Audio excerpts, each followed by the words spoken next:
The real question is Europe what most people think it is? Paris with its sparkling Eiffel Tower. Rome with its pasta and piazzas.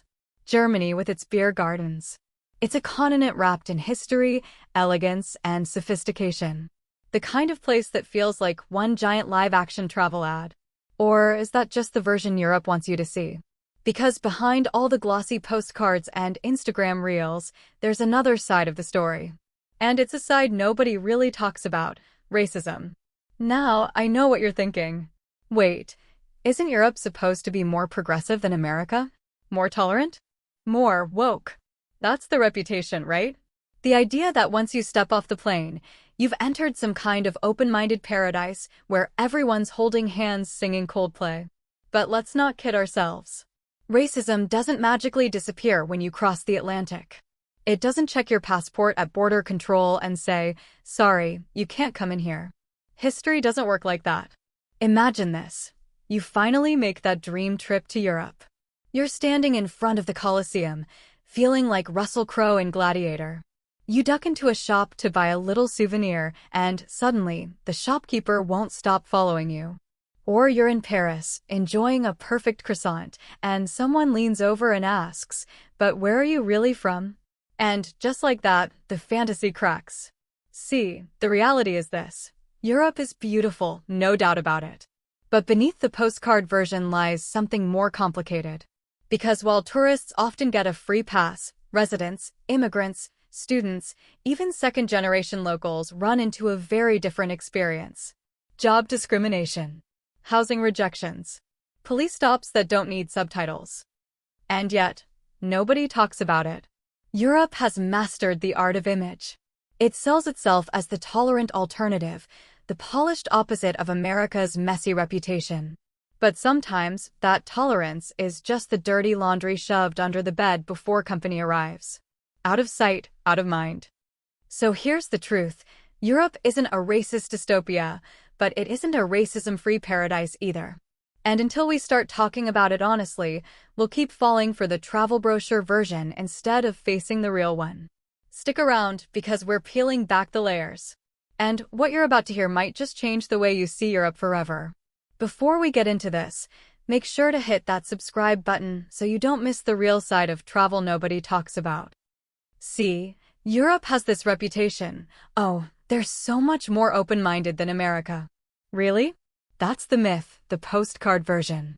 But here's the lived reality. Imagine sitting in a Paris cafe, perfect latte art in front of you, Eiffel Tower peeking through the window, and then it drops. So, where are you really from? Cue the record scratch. It's subtle, right? That kind of polite racism that comes gift-wrapped in a smile. The kind where someone isn't throwing slurs at you, but they're questioning your existence all the same. Think microaggressions dressed up in a Zara blazer. It's racism with good table manners. And that's the tricky part, because it's not always loud. Sometimes it's not the burning cross kind of hate. It's the double take on the subway, the shop clerk trailing behind you, the landlord who suddenly decides the apartment isn't available anymore. It's like death by 1,000 paper cuts, small enough that outsiders shrug it off, but deep enough that if you live through it every day, it adds up. Europe has mastered this illusion of a cultural utopia. Oh, we drink wine with dinner, we don't have guns everywhere, we must be enlightened. But let's be honest, progressiveness isn't about sipping Merlot or quoting philosophers. It's about how you treat the people who don't look like you, don't sound like you, don't fit the local mold. And on that score, Europe's shiny image has cracks. So while the myth says open-minded paradise, the reality, for many, is more complicated. It's a polite smile with a side of suspicion. And once you see it, you can't unsee it. And here's the thing, racism in Europe isn't a one-size-fits-all. Nope, it's more like a sampler platter. Each country serves its own special flavor, and, depending on where you land, the experience can feel wildly different. Take Italy, for example. Gorgeous landscapes, pasta for days, the birthplace of the Renaissance. But if your skin tone doesn't exactly match the Tuscan countryside, expect the stares. Not the friendly, "Hey, nice outfit" stares, more like the lingering kind that makes you feel like you wandered into the wrong restaurant without a reservation. Head further east and things get even more blunt. In parts of Eastern Europe, it's not subtle at all. You can step off a bus and suddenly feel like an extra in Men in Black. You're the alien, and everyone's looking at you like Will Smith is about to show up with the memory wipe pen. No smiles, no disguises, just raw, unfiltered, you don't belong here. Now, hop over to the UK and the vibe shifts again. The racism here? It often comes with extra sarcasm. Think, we don't hate you, mate, we'll just make you feel invisible. It's the cold shoulder, the polite exclusion, the joke you're not invited in on. It's racism with a cup of tea, 2 sugars, and a smirk. And that's the tricky part, because when people talk about Europe, they lump it together like it's one big happy family. But the reality? Each country has its own brand of prejudice, shaped by its history, its politics, and its comfort zone with diversity. Some are more subtle, some are in your face, but the common thread? You can't escape noticing it if you're the one on the receiving end. So whether it's stares, sarcasm, or straight-up alien treatment, the point is, racism wears a different mask depending on the border you cross. But make no mistake, it's still the same uncomfortable truth hiding underneath.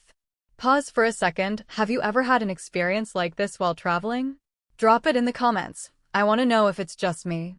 But here's the twist, and it's a big one. If you're a tourist, wallet in hand, snapping selfies in front of cathedrals, Europe often rolls out the red carpet. You're a guest, and as long as you're throwing money at souvenir shops and cafe terraces, you get a kind of VIP treatment. Your accent? Suddenly charming. Your difference? Exotic, even interesting. For a week or two, you're part of the show. But try living there. That's when the curtain falls. When you're no longer the fun foreigner on holiday, but the person applying for an apartment, searching for a job, or just trying to build a life. Suddenly, your accent isn't charming, it's suspicious. Your background isn't fascinating, it's a reason to doubt you. And that's when the system shows its true colors. Housing discrimination doesn't need subtitles. The apartment that was available 5 minutes ago magically disappears once they see your last name. Job rejection? Sometimes it's not about your resume, it's about your skin tone. Police stops? They don't care if you're humming O Sol Mio or carrying a Lonely Planet guide. Once you're living there, you're not a customer, you're part of the system. And systems, my friend, don't lie. That's the gap people don't talk about. Tourists get the fantasy, residents get the reality. It's like Europe puts on its best outfit for visitors, but changes into sweatpants once you actually move in. And if you've ever wondered why people's stories of Europe sound so different, this is why. It's not just where you are, it's whether you're there to spend or there to stay. So why don't people talk about it? Simple. Europe has built an image, and it guards that image like it's the crown jewels. It markets itself as the tolerant alternative to the US, less drama, less division, less chaos. It's the polished cousin at the family reunion who swears they've got their life together while secretly hiding a mountain of unpaid bills. Think of it like that friend who insists their apartment is spotless. You walk in and sure, the living room looks pristine, but open the closet and suddenly, boom, dirty laundry avalanche. That's Europe. Out of sight, out of mind. As long as the tourist doesn't notice, the narrative stays intact. But ask the people who actually live it, the immigrants, the students, the second-generation kids, and you'll hear stories that would never make it into a Lonely Planet guide. Stories of doors politely closed, of jokes that sting, of opportunities lost before they ever began. It's not the headline, but it's the fine print. And here's the kicker. The silence works both ways. Locals don't always talk about it because admitting it cracks the polished mirror. Tourists don't talk about it because, well, who wants to ruin a dream trip with uncomfortable truths? So the cycle continues. Europe stays the Instagram fantasy, while the messy reality gets shoved under the rug. And the longer it stays hidden, the harder it becomes to challenge it. Because you can't fix what no one's willing to admit is broken. Now imagine you, yes, you standing in front of the Colosseum, soaking in thousands of years of history, feeling like Russell Crowe about to shout, "Are you not entertained?" You duck into a little shop for a keychain, maybe a mini gladiator helmet, and suddenly, you notice the clerk shadowing you. Step for step. Eyeing you like that €5 souvenir is about to vanish into your pocket. Doesn't exactly scream La Dolce Vita, does it? Or picture this. You're in London, snapping selfies at Tower Bridge, living your best study abroad fantasy.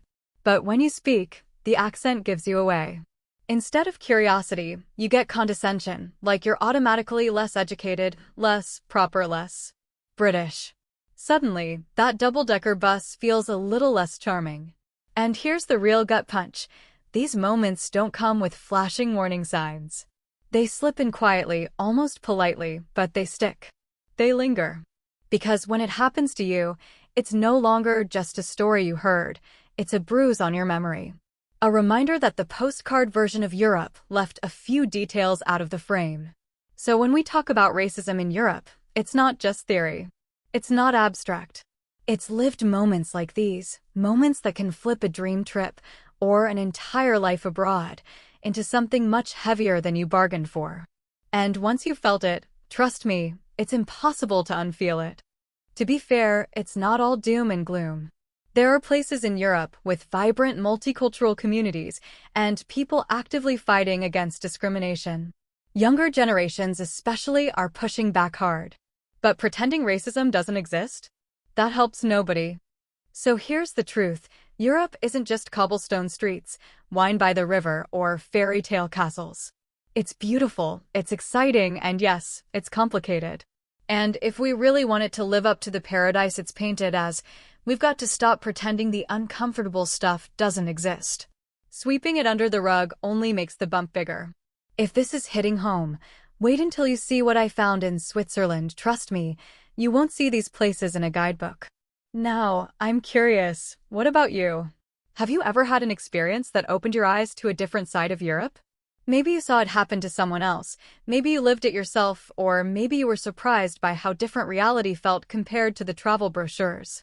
Drop your story in the comments below. I'll be reading through them all because these are the conversations that matter.